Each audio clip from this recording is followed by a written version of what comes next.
Assalamualaikum warahmatullahi wabarakatuh. Selamat malam sahabat semuanya. Alhamdulillahirrahmanirrahim. Kita masih ketemu lagi pada video ini. Kali ini kita akan membahas tentang IC charger dengan model BQ24737 atau biasanya di body IC-nya hanya tertulis 737 saja ya. Ini IC charger digunakan di banyak sekali model laptop. Kita akan tunjukkan bagaimana IC ini bekerja. Kita akan membahas beberapa pin penting saja untuk kita jadikan patokan sebagai ciri-ciri bahwa IC ini masih normal atau sudah rusak. Yang pertama adalah tegangan kerja. Tegangan kerja dari IC ini adalah 19 volt yang masuk ke pin VCC. Jadi pin yang pertama yang akan kita bahas adalah pin nomor 20. Pada saat charger dimasukkan atau buat mendapatkan sumber power, kita harus bisa mendapatkan tegangan 19 volt atau sesuai tegangan power supply atau charger di pin nomor 20. Di sini harus muncul 19 volt atau sesuai tegangan power supply ya.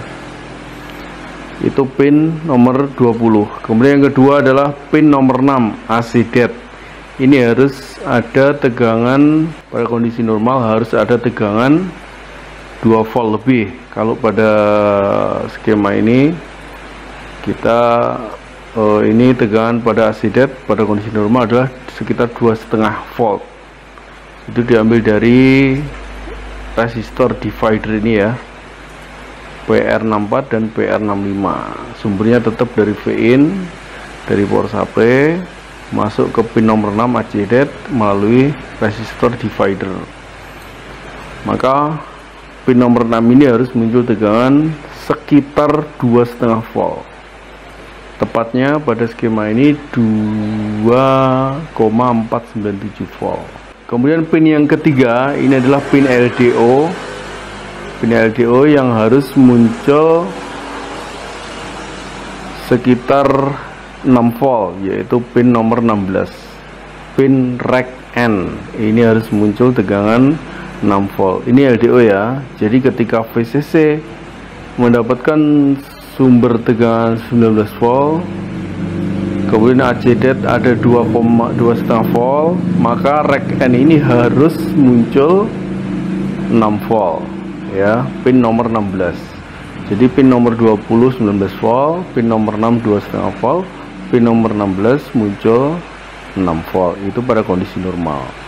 Nah, ketiga pin ini kalau kita cek kondisi normal, maka seharusnya IC ini bisa bekerja. Kalau nggak bekerja, biasanya ada problem pada komponen-komponen yang mendukung IC ini.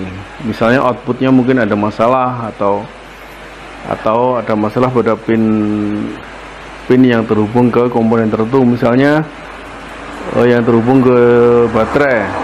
Misalnya ada masalah pada MOSFET ini di output nomor 19, di pin nomor 19, misalnya ini jalurnya short, maka ini akan jadi masalah juga. Tentu IC nggak bisa kerja ya.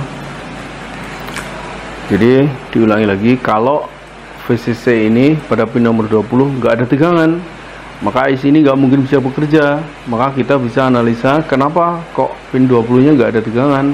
Mungkin ada masalah pada PR61 atau PC31 nya short, atau ada masalah lain, atau memang dari poin P2 ini nggak ada sumber tegangan, atau tegangan pada pin 20 masuk tapi AC dead-nya nggak ada, pin nomor 6 kok nggak ada tegangan.